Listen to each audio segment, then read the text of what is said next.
कृषि राज्य मंत्री बलदेव सिंह औलख हापुड़ जनपद के गांव मानकपुर में स्थित गुरुद्वारे में पहुंचे, जहां गुरु गोविंद सिंह के चारों साहिबजादे और उनकी माता के शहादत के विषय में गुरुमम शहादत समर्पित किया गया। शहादत समर्पित कार्यक्रम में भारी संख्या में आसपास की संगत भी पहुंची। गुरु साहब के 4 बच्चे और माता जी शहीद हुई थी। हर साल उनकी याद में गुरुद्वारे में पाठ कीर्तन और लंगर होता है। तो वही कृषि राज्य मंत्री बलदेव सिंह औलख ने राम मंदिर पर कहा कि ये सत्य बात है कि इंतजार भी, श्रद्धा भी और उत्साह भी सारी चीज़ें हैं कि बहुत समय से लोगों की इच्छा थी कि हमारी ज़िंदगी के रहते रहते हम भगवान का मंदिर बनते, उनके दर्शन कर ले, और प्रधानमंत्री के नेतृत्व में ये सपना साकार हुआ है। मंदिर की जो डेट है 22 जनवरी, उसमें उनका उद्घाटन और भगवान के दर्शन करने का सबको मौका मिल रहा है और हर आदमी और हर व्यक्ति उत्साहित है कि भगवान राम की अयोध्या जाकर दर्शन करे। देखिए हापुड़ से अभिषेक कश्यप की खास रिपोर्ट। देखिए आज हापुड़ में यहाँ गुरु की संगत बहुत है। यहाँ एक गुरुद्वारा है मालकपुर में। हर साल गुरुद्वारे में जो गुरु साहब के 4 बच्चे शहीद हुए, माता जी शहीद हुए, उनके उसमें हर साल पाठ और उसका कीर्तन और लंगर वगैरह हर साल लोग बहुत ही श्रद्धा के साथ यहाँ पे मनाते हैं, क्योंकि यहाँ के बहुत सारे बच्चे विदेशों में भी हैं। तो इस दिन के लिए हर साल विदेशों से आकर यहाँ गुरु साहब का यहाँ बहुत बड़ा समागम करते हैं, और जिसमें सारा इलाका यहाँ पर उस समागम में शामिल होता है। और उसी के निमित्त मुझे भी बताया गया, तो मैंने भी गुरु साहब के इस जो पर्व मना रहे हैं, शहीदी पर्व मना रहे हैं, उसमें मुझे भी इसमें शामिल होना है। और इस संगत के साथ वहाँ पर रहना है, ये मुझे यहाँ के लोगों ने मुझे कहा, तो मैं वहाँ पे आज इसी निमित्त वहाँ पे जाने पर कार्यक्रम। जैसे कि बड़ी धूमधाम से 22 तारीख का लोगों को इंतजार है, तो इस बारे में क्या कहना है? देखिए ये सत्य बात है, इंतजार भी और श्रद्धा भी और उत्साह भी सारी चीजें हैं कि बहुत समय से लोगों की इच्छा थी कि हमारी जिंदगी के रहते रहते हम भगवान राम का मंदिर बनते और उनके दर्शन कर लें। और वो माननीय प्रधानमंत्री मोदी जी के नेतृत्व में ये सपना साकार हुआ है कि मंदिर की जो डेट है 22 जनवरी, उसमें उनका उस समय उद्घाटन, भगवान के दर्शन करने का सबको मौका मिल रहा है।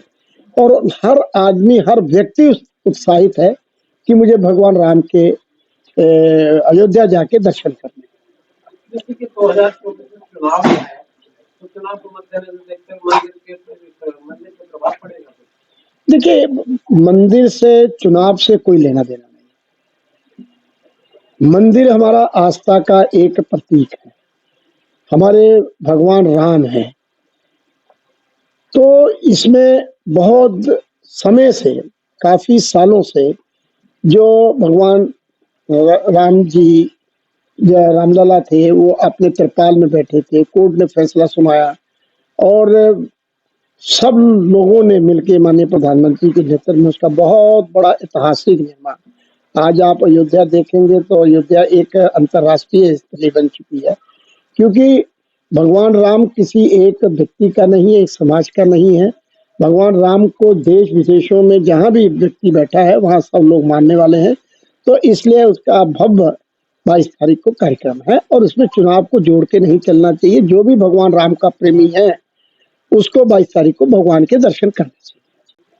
उत्तर प्रदेश के जिला हापुड़ के अंदर, गांव मलकपुर के अंदर जो गुरुद्वारा साहिब है, ये बहुत पुराना गुरुद्वारा साहिब है। तकरीबन 1945 के अंदर ये गुरुद्वारा साहब बना था। और जो हमारा उत्तर प्रदेश सिख मिशन का ऑफिस है, हेड ऑफिस, जो पंथ की सिरमौर संस्था श्रोमणी गुरुद्वारा प्रबंधक कमेटी का उत्तर प्रदेश का हेड ऑफिस है, उसके प्रचार प्रसार में ही 1940 में गुरुद्वारा साहब बना था। लेकिन अब सभी ग्रामवासियों ने मिलकर के, और हमारे जो भाई सरदार जसविंदर सिंह जी हैं, उनकी पूरी फैमिली ने, जो कि यूएसए में निवास करते हैं, उनका कारोबार है, उन्होंने बहुत सेवा करके इस गुरुद्वारा साहब को बहुत सुंदर बनाया है। और पिछले साल इसका उन्होंने उद्घाटन कराया था गुरुद्वारा साहब का, श्री गोविंद साहब महाराज के प्रकाश नई बिल्डिंग के अंदर हुए थे। आज दोबारा जो दूसरा गुरमत समागम ये किया गया है, नौवे गुरु साहिब श्री गुरु तेग बहादुर साहब जी महाराज की शहादत और साहिब श्री गुरु गोविंद सिंह महाराज के 4 साहिबजादे और उनकी माता जी माता गुजरी जी की जो शहादत हुई थी उसके विषय में ये गुरमत समागम उसको समर्पित किया गया। चारों जिगर के टुकड़े वार दिए धर्म पर, अफसोस इस एहसान की परवाह मगर नहीं, वो अकृत घन है जिनको इतनी कदर नहीं, गुरु गोविंद सिंह दशमेश बचाते अगर नहीं, भारत में हिंदू आज करना आते नजर नहीं। तो उसी वाक्य को चरितार्थ करते हुए ग्राम मलकपुर के अंदर 4 साहिबजादे माता गुजरी जी के शहादत को नमन करते हुए ये गुरमत समागम किया गया। श्री अखंड पाठ साहब रखवाए गए, आज उनके भोग पड़े गए और भोग के बाद गुरमत समागम करवा गया, कीर्तन होया और कथा विचार हुई और गुरु साहब जी का लासानी इतिहास संगतों को सुना गया और पूरे इलाके की संगत वहां पर इकट्ठी हुई। वाहेगुरु जी का खालसा, वाहेगुरु जी की फतेह। आज हम मलकपुर गांव पहुंचे हैं, गुरुद्वारे में जो है पाठ वगैरह कराए जा रहे हैं, तो इसलिए कराए जा रहे हैं, क्या है इनका पूरा इतिहास? इनका पूरा इतिहास ये है जी, गुरु गोविंद सिंह के 4 साहबजादे तथा उनकी माता जी को समर्पित है ये दिवस। उन्हीं की याद, मीठी याद, मतलब सब मीठी याद को शहीदी की उस दिवस में समर्पित मनाया गया दिहाड़ा, क्योंकि जो 1 दिसंबर से 28 दिसंबर तक वो शहीदी दिवस चलता है, शहीदी हफ्ता बोलते हैं उसे, उसी को समर्पित ये दिहाड़ा मनाया गया है। तो कितने वर्षों से मनाया जाता है? ये हमारे गुरुद्वारे में तो दूसरी बार है गाँव मलकपुर में। कहाँ से लोग आते हैं? यहाँ तो करीब 100 गाँवों से लोग आए हैं, 200 जिलों से भी आए हैं। सुना गया है कि यहाँ पर मंत्री जी भी पहुंचे, तो कौन से मंत्री पहुंचे? मंत्री जी, माननीय मंत्री ओलख जी पहुंचे हैं, कृषि मंत्री, तो राज्य मंत्री ईश्वर जी पहुंचे हैं। ये तो मेरा परिवार है, मेरे बड़े हैं और दुख सुख में आते रहते हैं। आज मलकपुर में 4 साहिबजादों की बलिदान को लेकर के जो कार्यक्रम हर वर्ष होता है, उसमें आज चीफ गेस्ट के तौर पे माननीय मंत्री जी वहाँ रहेंगे और इलाका वासियों को बड़ी खुशी है कि हमारे मंत्री जी हमारे दुख सुख में हमारे साथ रहते हैं। और बाकी मंत्री जी ने बता ही दिया है। और 26 जनवरी को लेकर के प्रोग्राम है, जो मंदिर का प्रोग्राम है, तो उस बारे में आप क्या कहना चाहेंगे? जैसे 22 जनवरी का है, उसमें हम जैसा भी हमारे मंत्री जी का आदेश होगा, योगी जी का आदेश होगा, हम सभी गाँव में कार्यक्रम कराएंगे।